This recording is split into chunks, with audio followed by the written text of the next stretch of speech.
Il existe un monde où l'angoisse fait partie du paysage. Un monde où chacun de vos pas vous entraîne toujours plus loin, dans la terreur et l'indicible. Un monde où les créatures les plus inimaginables et les psychopathes les plus cruels sévissent en toute liberté. Un monde où il n'y a aucune règle, aucune loi pour vous empêcher de plonger dans l'horreur la plus totale. Ce monde n'est pas si éloigné du nôtre, et il n'appartient qu'à vous d'en franchir les frontières. Alors si vous aimez avoir peur, n'hésitez plus. Franchissez le portail et venez écouter les histoires de l'autre monde.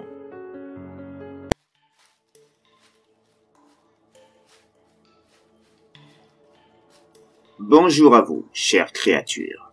Aujourd'hui, je vous emmène découvrir le dilemme d'un jeune garçon qui voit le comportement de sa mère changer de la plus horrible des façons, à la suite d'une rencontre qui va changer sa vie et celle de ses proches de manière indélébile et qui va l'obliger à faire un terrible choix. Prenez un siège, installez-vous confortablement et laissez-moi vous guider au sein des territoires de l'autre monde. La dague de la noirceur. Les ténèbres font déjà partie intégrante de moi, plus encore que les ombres de la nuit qui m'entourent, alors que je creuse sa sépulture, au milieu des brumes glaçantes de ces bois. Je n'ai plus de larmes, pour les avoir trop fait couler lorsque ceux auxquels je tenais ont été détruits par elle. Mon âme, je le sais, ne se remettra jamais de ce que j'ai subi par sa faute. Toutes ces morts qui ne me méritaient pas. Mon père, ma sœur, Carrie. Au début, je ne pouvais croire à un changement si radical de sa personnalité. Mais au fur et à mesure que les victimes grandissaient, mon cœur, auparavant si pur, a commencé à se bloquer. Le sang qui l'alimentait ne parvenait plus à avoir le flux nécessaire pour le faire fonctionner de manière rationnelle. J'ai essayé de sauver ceux qui étaient sa cible. Mais au final, ma peur à son encontre n'a rien pu faire face à cette tueuse implacable. Mon amour maternel a été brisé. Et il a fallu que quelqu'un d'autre que moi fasse le choix d'éteindre sa vie, afin que ne naissent d'autres destins brisés par la perte d'un conjoint, de parents, d'un frère, d'une sœur, d'un fils ou d'une fille, pour que le fil qui les relie ne soit pas coupé à cause d'elle. Pourtant, au départ, elle n'était pas mauvaise. C'était même la plus adorable des mères, aimante, coquette, toujours prête à rendre service, attentionnée envers mon père et ma sœur. La mère idéale, sous toutes ses formes. Et puis, il y a eu l'accident. Cette nuit-là, je l'avais pourtant mise en garde vis-à-vis de la météo. La radio avait annoncé une tempête qui allait déferler sur la région.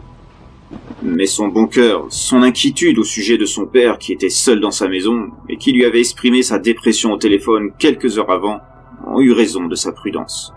Alors elle a pris sa voiture, malgré nos suppliques d'attendre le lendemain, quand le temps serait plus propice à un tel déplacement. Loin d'être anodin. Plus de 80 miles la séparaient de la maison de son père. Voyage long et éprouvant, surtout avec le temps qui s'annonçait. Mais elle n'a rien voulu entendre. Il lui était impossible de laisser son père plus longtemps en proie au démon de la peur et de la solitude. Un démon qui avait pris possession de lui depuis la mort de son épouse, 8 mois plus tôt, et qui le détruisait de l'intérieur à petit feu. Alors elle est partie, défiant le tonnerre qui s'abattait sur la région, qui brûlait des arbres par son feu, ravageant des cabanes instables dans les jardins, faisant monter le niveau des rivières, transformant les routes en couloirs d'eau, d'où on aurait presque pu voir surgir le dieu Poséidon en personne. Plusieurs fois, elle faillit verser dans un fossé, à cause des vents violents et de l'état de la route, ressemblant de moins en moins à ce que l'on attend d'un terrain fiable. Était-ce sa détermination, ou déjà une pointe de folie qui germait en elle?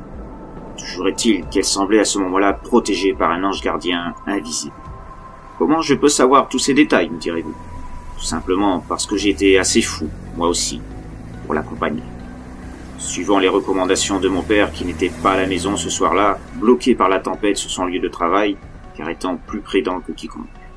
Lui ayant fait part par téléphone de l'intention de maman de partir sous le déluge et étant dans l'impossibilité de la faire changer d'avis, il m'avait chargé de veiller sur elle. Encore du fait qu'en cas d'imprévu, on ne serait pas trop de deux pour parer à toute éventualité.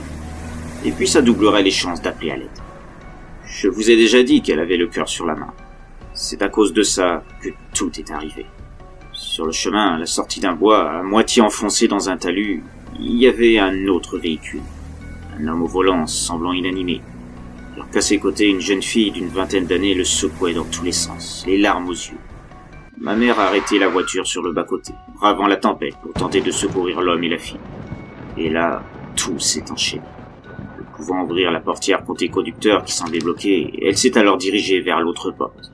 En entendant celle-ci s'ouvrir et en voyant ma mère essayer de se faufiler à l'intérieur, espérant parvenir à ranimer l'homme au volant, la fille, complètement hystérique, sans doute à cause de la peur engendrée par le fait de voir celui qui s'est avéré être son père dans cet état, tel que nous l'avons appris par la suite, s'est mise à s'en prendre à ma mère, sans qu'elle voulait lui faire du mal, à elle et à son père. Ma mère parvint à la contenir un moment, mais cette dernière s'empara alors d'une sorte de dague qui se trouvait dans la boîte à gants, et planta la lame dans la poitrine de ma mère, qui s'affala en arrière, du sang coulant de la blessure en abondance. En voyant ça, je sortis à mon cours de notre voiture, me dirigeant vers la jeune fille en prise à une forme de folie, qui s'approchait de ma mère, lui donnant des coups de pied. Je me dirigeais vers elle en trombe, la faisant tomber à terre, alors qu'elle criait à tout rond, me parsemant de coups, moi aussi. J'eus toutes les peines du monde à la maîtriser, lui parlant, la rassurant du mieux que je pouvais. Cela prit du temps, mais finalement, je parvins à mes fins. Cette dernière se calma, me serrant dans ses bras, comme pour chercher du réconfort à ce qu'elle vivait, pleurant encore plus fort. Je réussissais à lui faire entendre raison et la fis rentrer à l'arrière de la voiture de son père. Ça me semblait plus prudent que de la remettre à l'avant, où elle aurait vu de plus près son paternel toujours inconscient, au risque de la faire revenir à un état de panique incontrôlable. Je pus enfin m'occuper de ma mère, se trouvant dans un état plus qu'inquiétant, avec toujours la lame de cette étrange dague dans le corps. Ma mère me rassura sur son état, multipliant les demandes pour que je ne pleure pas, et me disant d'appeler le 911 tout de suite. Un peu plus d'une heure plus tard, une ambulance arriva alors que la tempête s'était nettement assagie, transportant ma mère et l'homme au volant. Un infirmier me prit en charge, moi et la jeune fille, afin de savoir les circonstances des faits. Le chemin pour nous mener à l'hôpital le plus proche me parut durer des heures. Mais nous arrivâmes enfin sur place, et là, ma mère fut emmenée au bloc opératoire immédiatement, tout comme le père de la jeune fille, celle-ci étant emmenée à part, afin qu'elle puisse se remettre de ses émotions dans le calme, sans éléments qui puissent lui rappeler son traumatisme qu'elle venait de subir. Quant à moi, j'attendais patiemment dans le couloir, attendant qu'un médecin vienne me rassurer quant à l'état de ma mère. L'attente dura plusieurs heures, ajoutant à mon angoisse.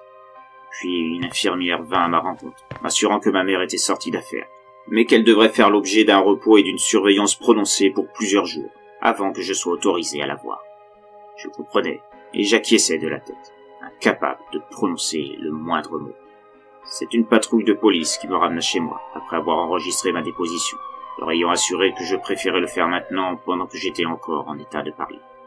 5 jours plus tard, l'hôpital nous contacta, mon père, ma sœur et moi, alors que nous étions dans un état d'angoisse permanent, nous assurant que ma mère était parfaitement remise, et qu'elle pourrait revenir chez nous d'ici une semaine, le temps pour les médecins de procéder à des observations supplémentaires, afin de s'assurer que tout allait bien. Mais que nous pouvions venir la voir, à condition de ne pas rester trop longtemps, pour ne pas la fatiguer. Mon père prit immédiatement la voiture et fonça vers l'hôpital, m'emmenant, moi et ma sœur. Ma mère nous accueillit dans sa chambre avec le sourire, ravie de voir que nous étions là. Elle ne se rappelait plus trop ce qui s'était passé. Alors je lui expliquai tout. Je lui indiquai aussi, comme nous l'avait indiqué la police la veille, que l'homme était une sorte de chasseur de trésors. Il parcourait le monde à la recherche de reliques rares, supposé posséder des pouvoirs magiques, et qu'il avoua lui-même ne pas croire à ces sornettes. Ce qui l'intéressait avant tout, c'était leur valeur historique, afin de les revendre au plus offrant à de riches collectionneurs. Quand il y eut l'accident qui l'avait fait tomber dans le coma, il revenait d'un voyage en Inde où il avait pu entrer en possession d'une dague très rare, issue d'un culte d'adorateurs de Kali, la déesse de la destruction. Une dague censée faire ressurgir la partie la plus sombre de la personne qui reçoit sa lame dans sa chair. Sa fille l'avait retrouvée à l'aéroport à son retour en Amérique, et ils étaient sur le chemin du retour chez eux, quand ils furent surpris par la tempête. L'homme se souvenait avoir dérapé sur la chaussée glissante et qu'il était sorti de la route. Puis, plus rien ne lui revenait en mémoire. C'est après que nous sommes arrivés, alors que sa fille tentait de le ranimer depuis plus d'une heure. Une histoire qui n'aurait pu être qu'un simple fait divers et s'arrêter là. Mais ce ne fut pas le cas. Car, bien qu'improbable, cette légende tournant autour de cette dague de noirceur, telle que nous l'avait désignée l'agent de police, était loin d'être une affabulation. L'agent nous indiqua également que des poursuites avaient été engagées contre l'homme. Celui-ci, après enquête, s'étant avéré avoir volé la dague venant d'un musée de Calcutta, lors du transfert de celle-ci à l'occasion de la Durga Puja, une cérémonie religieuse dédiée à la déesse Durga. dont Kali est une incarnation. La dague était située dans un atelier de restauration afin qu'elle soit préparée pour la cérémonie, quand sa disparition fut constatée pendant la nuit précédant celle-ci, ce qui déclencha un scandale sans précédent dans la ville. Après enquête, la description de la dague donnée par les dignitaires hindous correspondait parfaitement à celle en possession de l'homme, et utilisée par sa fille lors de l'incident sur la route dont ma mère fut victime. Depuis, la dague avait été renvoyée en Inde, et un mandat d'arrêt pour vol aggravé a été proféré à l'encontre de l'homme, un nommé Carey Nowelson. Autant d'infos qui sur le moment me semblaient bien moins importants que l'état de santé de ma mère. Et j'étais ravi qu'elle aille mieux. Du moins, c'est ce que je croyais à cet instant. Car en réalité, dès lors que la lame de la dague a été plantée dans son corps, ma mère n'était plus celle que je connaissais. Sa noirceur a été réveillée du plus profond de son être, annihilant tout ce qui faisait sa bonté d'âme, tout ce qui faisait qu'elle était la meilleure des mères. Une noirceur qui allait faire d'elle la plus effroyable des meurtrières, qui aurait pu faire passer Eileen Wuornos pour un ange de douceur, quant à la cruauté des actes commis. J'ai commencé à remarquer un changement chez elle dès son retour à la maison.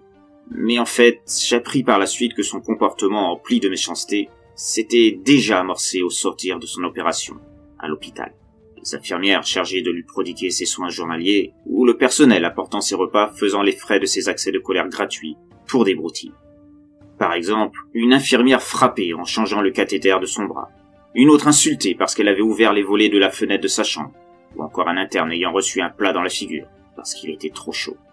Il y eut des dizaines de petits incidents dans ce genre, mais les médecins n'en avaient pas fait mention avant que je les interroge sur d'éventuelles observations d'humeur changeante de ma mère, pensant que c'était le résultat de son traumatisme et de l'opération. Et bien qu'elle arborait toujours son sourire devant nous, dès qu'elle pensait qu'on ne la regardait pas, elle n'avait plus rien à voir avec la tendre personne qui avait toujours été ma mère. Je m'étais rendu compte de ce changement en premier lieu par le biais du facteur. Un jour, je vis celui-ci hésiter avant de disposer notre courrier dans la boîte aux lettres, semblant être rassuré en me voyant et me donnant les plis qui lui étaient destinés. L'expression qu'il montra à l'instant d'après en voyant ma mère sortir de la maison, mélange de peur et d'anxiété, m'intrigua fortement. Il mit les lettres dans mes mains avant de partir précipitamment pour effectuer le reste de sa tournée, ce qui était plutôt inhabituel.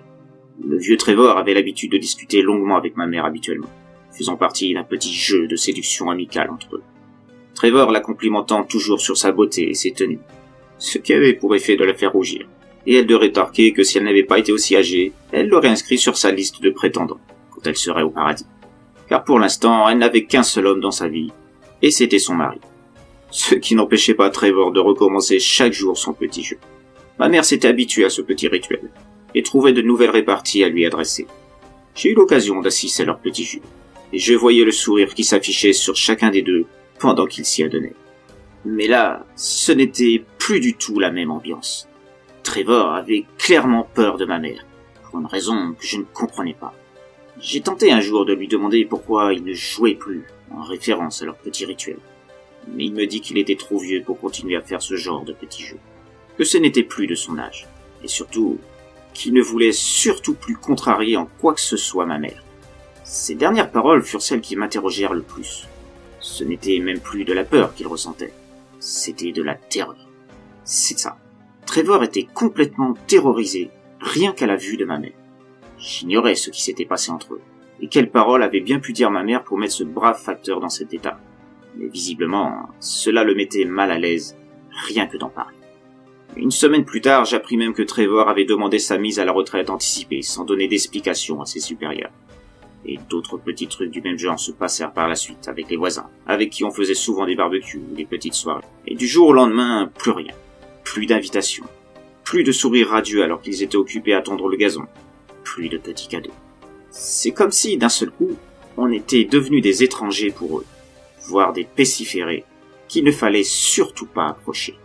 Cette situation devint vraiment alarmante quand des agents de service aussi divers que plombiers, électriciens ou réparateurs du câble, pour des menus travaux, quittaient la maison, sans même avoir terminé ce pourquoi ils étaient venus.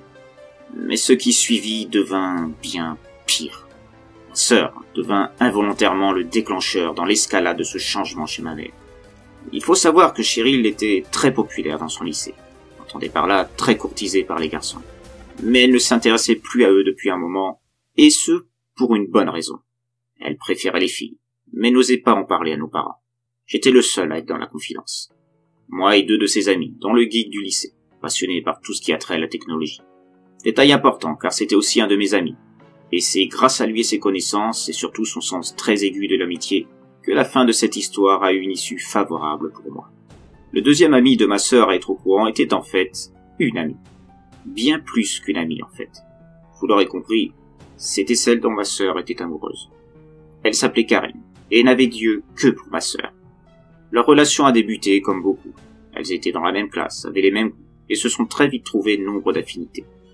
Petit détail, Karine était bisexuelle, ce qui fait qu'elles se sont rapprochées petit à petit, inconsciemment. Parlant de leurs conquêtes masculines respectives, des défauts éthiques de ceux-ci et autres petits secrets qu'on se confie entre filles.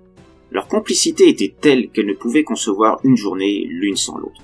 Une complicité qui s'est transformée en sentiment. Ma sœur se découvrant une propension à préférer la présence d'une fille à ses côtés plutôt que les garçons. On peut dire que c'est Karine qui a ouvert les yeux à ma sœur sur ce sujet. Une relation dont elle ne pouvait parler ouvertement, et encore moins afficher leur amour au sein du lycée et ailleurs, à cause de préjugés anti-homo très prononcés auprès des autres élèves. J'ai eu l'occasion de faire quelques sorties avec elle afin de donner le change, comme on dit, et ne pas attirer trop de soupçons sur leur relation cachée. C'était de beaux moments. On voyait qu'elle s'aimait énormément. Et ça me faisait du mal qu'elle ne puisse pas en parler. Mais un jour, cette belle histoire se transforma en drame. Ma sœur ayant un caractère parfois un peu trop franc, même auprès de ma mère et de mon père. Et surtout, elle a un gros souci en ce qui concerne l'ordre et le rangement dans sa chambre. Quand ma mère était normale, ce n'était pas vraiment un souci. Cette dernière considérant que la chambre de sa fille était son territoire, et qu'elle n'avait pas donné de conseils de rangement, ni donné des ultimatums pour mettre fin à cet antre du bordel, comme j'aime le signaler à ma sœur, ce dont elle était plutôt fière. Un cas, ma sœur, dans plusieurs domaines. Mais un soir, une dispute éclata entre elles, sur le sujet justement du désordre de sa chambre. Le ton monta vite, et ma mère évoqua le fait que jamais elle ne trouverait un garçon qui aimerait une fille aussi dépourvue d'ordre. Sans doute était-ce à mettre sur le compte de l'énervement, mais ma sœur lâcha l'interdit. À savoir qu'elle s'en foutait d'être aimée d'un garçon, puisqu'elle aimait les filles, et que d'ailleurs elle avait déjà une petite amie. Ces paroles eurent l'effet d'un électrochoc pour ma mère. À ce moment, mon père était présent aussi, et entendit ce coming out plus ou moins forcé. Il fut le premier à lui demander pourquoi elle n'en avait pas parlé avant, qu'il ne l'aurait pas jugé pour ça, que tout ce qui comptait c'était son bonheur, et que jamais il ne lui aurait empêché de vivre un amour, quel qu'il soit. À ces mots, ma mère se figea, portant sa colère sur mon père, qui en prit sérieusement pour son grade, croyez-moi. Mais celui-ci, ne voulant pas transformer cette querelle en guerre, préféra battre en retraite, laissant ma mère et ma sœur entre elles, avec moi qui entendais toutes leurs disputes à travers les murs fins de ma chambre. C'est pendant ce moment que ma sœur indiqua le prénom de l'élu de son cœur, Karine. Par la suite, ma sœur me confia qu'à ce moment ma mère avait esquissé un sourire inhabituel, presque démoniaque, selon ses propres mots. Et ce fut le début d'une épopée sanglante de ma mère envers tout ce qui lui déplaisait. Karine fut la première victime. 3 jours plus tard, on vit ma sœur revenir en larmes du lycée, complètement abattue. Elle venait d'apprendre de la part des parents de Karine, qui savaient qu'elles étaient amies, la mort de celle-ci, retrouvée dans une ruelle, éventrée, ses boyaux étalés partout, des morceaux plaqués sur les murs et le sol, certains organes dans les poubelles, la tête écrabouillée par un pavé, trouvé juste à côté. La police n'avait jamais vu un meurtre aussi horrible au sein de notre petite ville tranquille. Et il n'y avait pas que ça.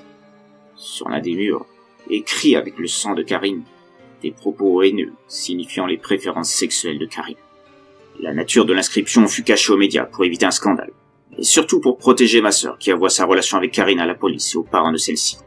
Sa surprise fut grande quand ceux-ci lui avouèrent qu'ils savaient pour leur fille, pour ses préférences en matière de sentiments, et qu'ils préféraient ne rien lui dire, ou plutôt qu'ils ne savaient pas comment lui dire qu'ils approuvaient son choix, car seul comptait son bonheur, et aussi qu'ils regrettaient de ne pas lui avoir avoué plus tôt. Ainsi, ils auraient pu connaître ma sœur bien avant, et ils auraient peut-être pu être en mesure de la protéger contre cet acte monstrueux. Par la suite, les parents de Karine ont quasiment adopté ma sœur, celle-ci ne voulant plus être à la maison. Elle disait qu'elle était certaine que sa mère avait un rapport avec la mort de Karine, parce que c'était la seule personne avec moi et mon père qui était au courant de leur relation, et qu'elle savait bien que seule ma mère n'approuvait pas cette relation entre elles. Mon père ne fit pas d'objection à ce que Cheryl vive pendant quelque temps chez les parents de Karine. Au moins le temps que les choses se calment. Mais ce ne fut pas le cas. Loin de là. Ce fut même pire.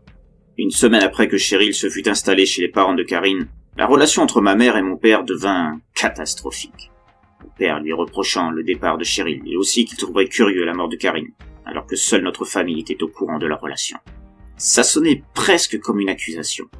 Ma mère explosa et frappa mon père avec une telle violence, comme jamais je ne l'aurais imaginé pouvoir le faire. Mon père se retrouva à terre, aussi surpris qu'il était attristé, indiquant que si sa vie au sein de cette maison devait se résumer à se faire frapper par quelqu'un qui refusait le bonheur de leur fille, qu'il n'y voyait pas l'intérêt d'y rester. Ce qui énerva encore plus ma mère, qui jeta tout ce qu'elle pouvait trouver en objet sur mon père. Puis elle se dirigea vers lui, parvenant le soulever et le plaquant au mur, lui indiquant que s'il voulait partir de cette maison, ce serait de manière définitive, qu'il devait bien réfléchir à ses décisions s'il ne voulait pas finir dans une tombe dès cet instant. Je hurlai à ma mère d'arrêter ça, de laisser mon père tranquille.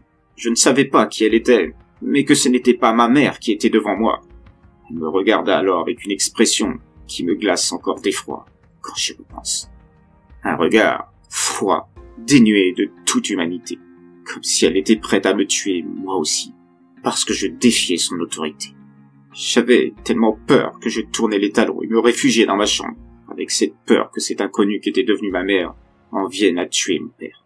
À partir de cet instant, j'étais persuadé que Cheryl avait raison, que c'était bien elle qui avait tué Karine. J'entendais les pleurs de mon père dans le couloir, ce qui fit redoubler les miens, me terrant dans mon lit, sous mes draps, me demandant ce qui était arrivé à ma mère pour être devenue meurtrière. Un peu plus tard, je vis mon père venir dans ma chambre, alors que ma mère semblait s'être calmée. Il était parsemé de coups sur le visage, ses habits en lambeaux, du sang coulant le long de ses bras, arrivant sur ses mains avant de tomber au sol. C'était horrible. Ma mère était devenue un monstre. J'en étais sûr. Jamais ma vraie mère n'aurait fait ça. Je ne sais pas qui elle était, mais elle n'avait clairement plus rien à voir avec l'ange de douceur de mes souvenirs les plus anciens. Mon père s'asseya sur le lit, me disant qu'il avait réussi à parler à ma mère, lui faisant approuver son départ de la maison. Il ne pouvait pas rester ici, et que le mieux pour moi serait que je vienne avec lui, s'il ne voulait pas que je subisse la colère de cette chose qui avait remplacé ma mère. Je lui dis que je ne pouvais pas quitter la maison, que je n'avais pas la même force de caractère qu'à lui et Cheryl. Il me dit qu'il comprenait, et qu'il ne me forcerait pas, qu'il allait aller vivre quelque temps chez un ami, et qu'il allait contacter la police pour qu'elle fasse une enquête sur maman. Il ne savait pas à quel moment, mais c'était comme si quelque chose avait pris le visage de maman. Quelque chose de maléfique, quelque chose de mauvais, et qu'il fallait accepter le fait que maman ne reviendrait plus jamais. En tout cas, pas comme nous l'avions connue. Et aussi que si jamais je changeais d'avis, il me suffirait de téléphoner ou de venir directement à l'adresse qu'il me donnait dans le même temps, inscrite sur une page arrachée de son agenda. Je hochai la tête en guise de réponse. Mon père me souriait, me caressant la tête comme il avait l'habitude de le faire, puis se relevait et partait. Ce fut la dernière fois où je le voyais. Je sus par la suite qu'il n'avait jamais pu parler de ses doutes aux autorités. La semaine suivante, les journaux relataient un double meurtre horrible qui s'était déroulé à l'adresse donnée par mon père. L'adresse qu'il m'avait fournie pour le retrouver au cas où. Je n'en avais pas eu l'utilité, maman semblant s'être quelque peu calmée après l'altercation avec mon père. Et j'avais rangé le papier où figurait l'adresse dans un de mes tiroirs. Pris d'un doute, je regardais le tiroir où j'avais dissimulé l'adresse de l'ami de mon père, où il vivait depuis la confrontation entre lui et ma mère. Il avait disparu. Ma mère avait dû se douter qu'il me fournirait cette indication, et elle avait profité de ce que je sois au lycée pour pénétrer dans ma chambre et chercher parmi mes affaires. Failli d'une peur immense, je regardais le flash info relatant le double meurtre, craignant de ce que j'allais voir et entendre. Le journaliste parla de 2 hommes, tous 2 dans la cinquantaine, retrouvés dans un état difficilement descriptible, dont le modus operandi était similaire à celui de Karine, auparavant. Les 2 corps avaient été éventrés, leurs organes disséminés dans tout l'appartement, leurs têtes tranchées. Je tombais à genoux en entendant l'énoncé de l'identité des 2 victimes. L'un d'eux était bien mon père. L'autre devait forcément être son ami, qui avait eu le tort de l'héberger, et surtout d'être présent le jour où ma mère avait décidé de cette exécution. J'étais anéanti. Je n'arrivais pas à imaginer que mon père soit... Non, ça ne pouvait pas être vrai. Pourquoi ? Pourquoi ma mère était-elle devenue ce monstre? Et surtout, je me demandais quelle serait sa prochaine victime. Moi, ou bien je me pétrifiais d'un seul coup en devinant qui pourrait subir le même sort. Quelqu'un qui l'avait défié. Quelqu'un qui, selon ses dogmes, méritait de mourir pour avoir osé braver ses principes et sa loi. Ma sœur était en grand danger, mais comment faire? Je ne pouvais pas prévenir la police. Quelle preuve pourrais-je leur apporter?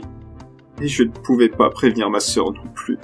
Depuis qu'elle avait quitté la maison, elle avait changé de numéro de téléphone et n'avait pas eu l'opportunité de me fournir son nouveau numéro. Peut-être était-ce volontaire de sa part, de peur que ma mère mette la main dessus et la harcèle. Cependant, ma mère savait où habitaient les parents de Karine. Au temps où elle était encore ma mère, elle et la mère de Karine faisaient partie du même club de patchwork. Ma mère avait déjà été plusieurs fois chez eux, prendre le thé. Le problème était que j'ignorais, moi, où ils habitaient. C'est là que je pensais à Barney, le geek du lycée et ami de ma sœur.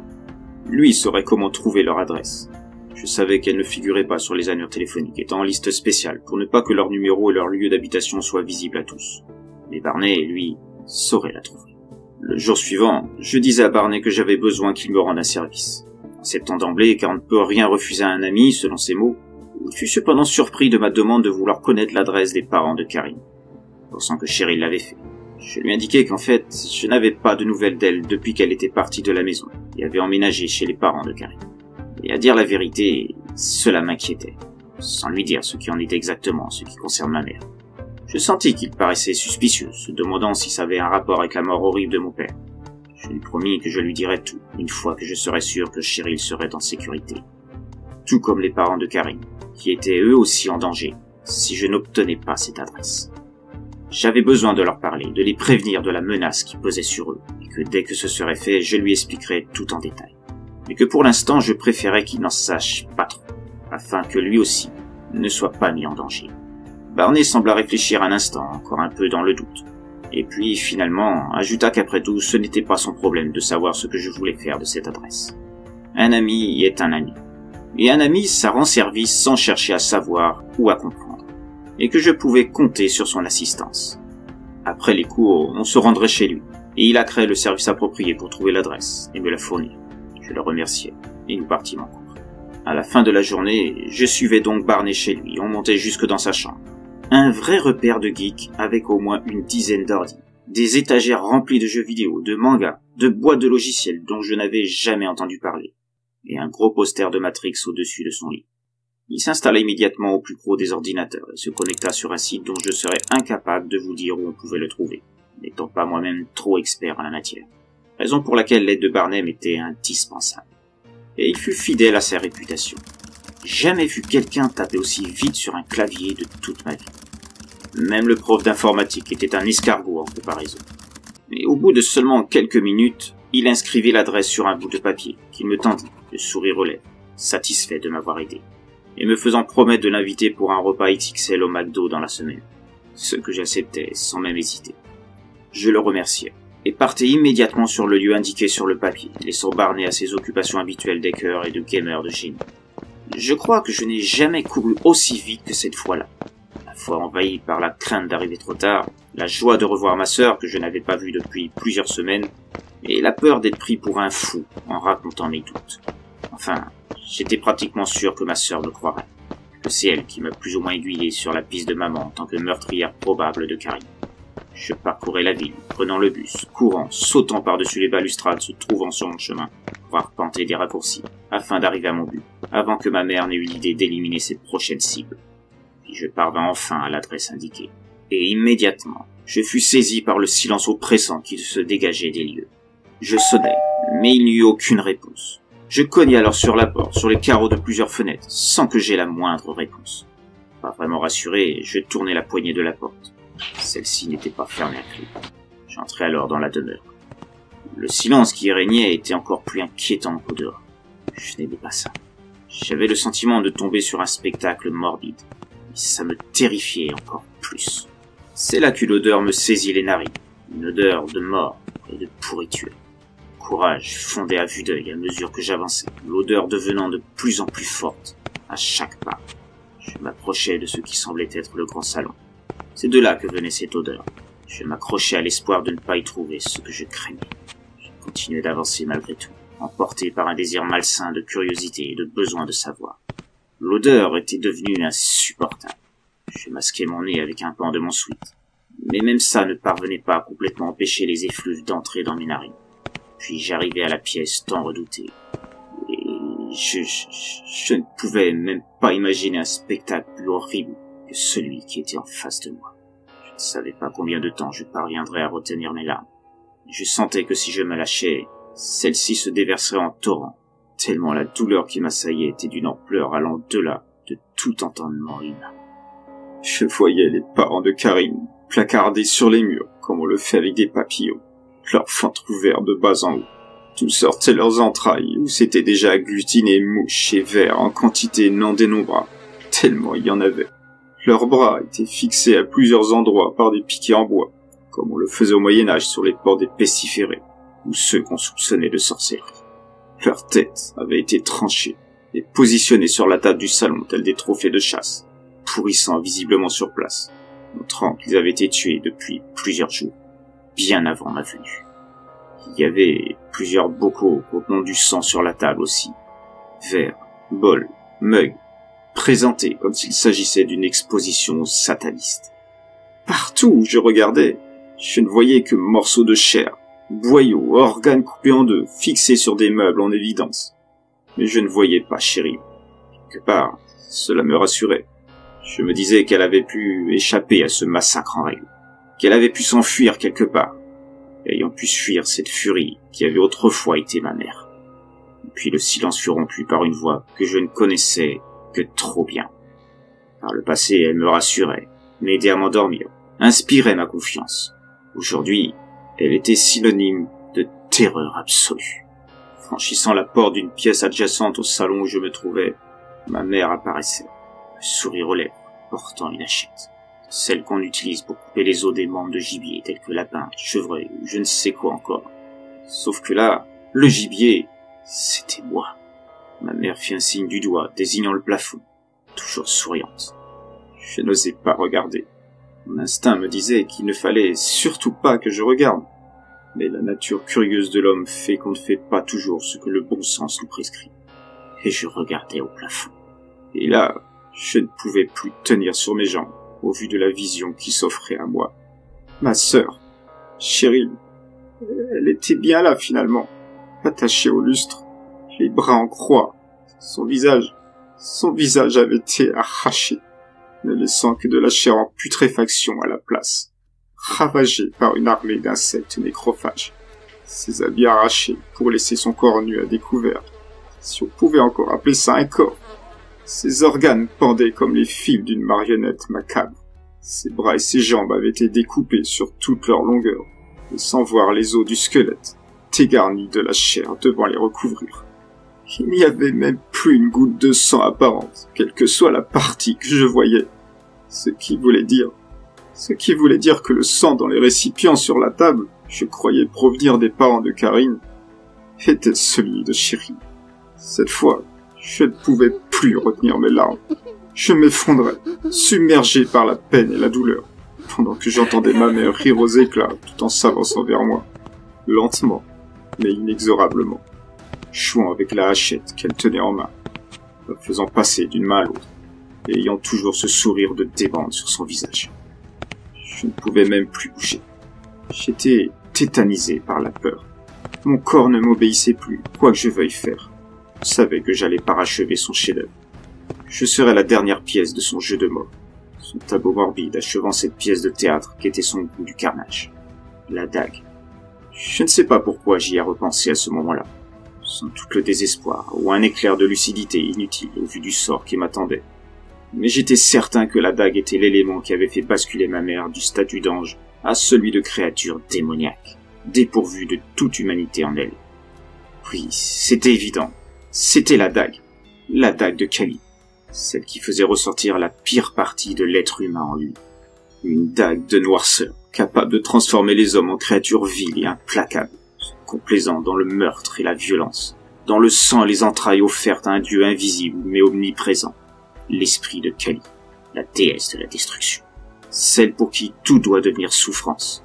Celle qui parvient à donner vie aux tortures les plus abominables.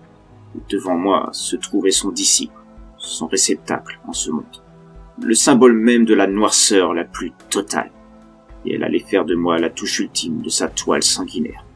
Du moins, c'était ce que j'avais accepté de devenir, avant qu'un élément inattendu fasse irruption, en la personne de Barney. Dois-je le considérer comme un imbécile pour être venu, ou comme un sauveur atteint de la folie la plus totale lui aussi? Toujours est-il qu'il a débarqué par la fenêtre située au fond de la pièce, muni d'un couteau japonais de cuisine, ce dont la dureté et la finesse de la lame n'a pas d'égal, réduisant la vitre en morceaux. Surprise par cette irruption si soudaine qu'imprévue dans son plan, ma mère se retourna, avant de recevoir la lame du couteau en plein milieu de la gorge. Son sang se projeta sur Barney qui vit bientôt son visage se garnir d'un flot de sang semblant ne jamais tarir. Ma mère lâcha son arme, amenant ses mains à son cou pendant que le sang continuait de se déverser et que Barney assénait d'autres coups, tout aussi mortels. Ma mère, se tenant le cou, vit ses genoux ployés avant de toucher le sol, puis elle bascula en avant, son visage atterrissant sur le tranchant d'un des deux côtés de sa hachette, qui s'était fiché dans le sol en tombant. Son visage fut pratiquement coupé en deux parties distinctes. L'espace d'un instant, son corps fut assailli de soubresauts tout du long, avant de faiblir peu à peu, puis de stopper, signifiant sa mort. Barney, maculé du sang de ma mère des pieds à la tête, franchissait le corps inerte de celle qui fut ma mère, se dirigeant vers moi, toujours sous le coup de la terreur, demandant si ce que je venais de voir était le fruit de mon imagination, ou bien la réalité. Voyant que j'étais dans un état second, Barney me gifla plusieurs fois afin de me faire revenir à moi, avant de me sourire en me disant sa phrase fétiche, celle concernant les amis qu'on ne laisse jamais dans la merde. Combien de fois il me l'a dit, cette phrase? Je ne le compte plus. Mais c'était la première fois que je lui trouvais un sens. C'est ainsi que je me suis retrouvé dans ces bois, grâce à l'ami Barney qui, une fois de plus, avait accepté ma demande, celle d'enterrer ma mère, ou du moins son corps, à l'écart de tout humain. Lui encore, la nuit tombée, qui m'aida à mettre le corps de celle-ci dans le coffre de la voiture qu'il avait emprunté à son père. Ce qui allait lui garantir, tel qu'il me l'avait décrit, la punition de sa vie. Mais ça n'avait pas d'importance à ses yeux. Seul comptait d'aider un ami, aussi fou que soient ses plans. On enterrait donc ma mère dans ses bois après lui avoir tranché la tête et les membres. Ils furent enterrés dans des endroits différents du bois. Juste par précaution, pour ne pas que le corps se rassemble, on ne sait comment et recommence ses méfaits. Barney me fit remarquer que ce n'était pas un vampire ou quelque chose du même type. De ce que je lui avais dit de la dague de noirceur, ça ressemblait plutôt à une modification psychologique de personnalité. Ma mère restait humaine malgré tout, malgré ses actes. Mais je ne voulais prendre aucun risque et qu'elle puisse revenir de quelque manière que ce soit. C'était le pouvoir d'une déesse qui l'avait fait devenir cette meurtrière implacable. On ne pouvait pas savoir ce qui pouvait découler d'un tel pouvoir, même après la mort. En procédant de cette manière, j'étais sûr que le corps ne serait pas ramené à la vie par le pouvoir qui s'était ancré en elle, le pouvoir de Kali.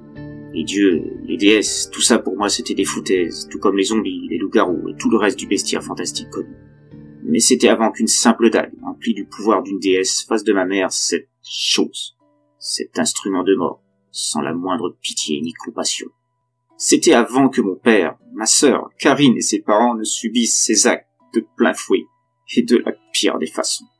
Maintenant, je savais que de tels pouvoirs existaient. Je savais qu'il y avait dans le monde des forces qui nous dépassent, nous, simples humains. Je savais que tout le monde ignorait leur existence, et qu'il fallait quelqu'un pour les contrer. Mais nous n'étions que deux, et nous n'étions que des lycéens, ignorant beaucoup de choses sur les pouvoirs de telles créatures.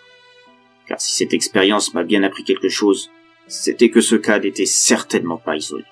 Si une déesse avait pu placer son pouvoir dans une dague, alors il n'était pas impossible que les monstres qui remplissent les pages de romans, de BD, de jeux vidéo, montrés dans des films et des séries, existaient, eux aussi. Pour l'instant, nous n'étions que deux. Et bientôt une rencontre allait tout changer pour Barney et moi. Une rencontre qui nous donnerait d'autres alliés, d'autres personnes comme nous qui savaient ce qui se cachait dans l'ombre. Une rencontre qui serait la naissance d'un groupe capable de combattre ces créatures mortelles. Comme vous avez pu le voir, le choix du personnage de cette histoire pleine de noirceur le marquera à jamais.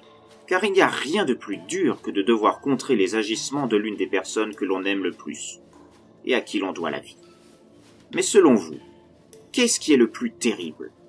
Accepter les actes de l'être aimé malgré toute son horreur et au détriment des autres? ou bien décider de l'arrêter à tout jamais et sauver de nombreuses vies, quitte à se détruire mentalement soi-même? Je vous laisse réfléchir à cette question. Et je vous dis à très bientôt pour une nouvelle histoire de l'autre monde.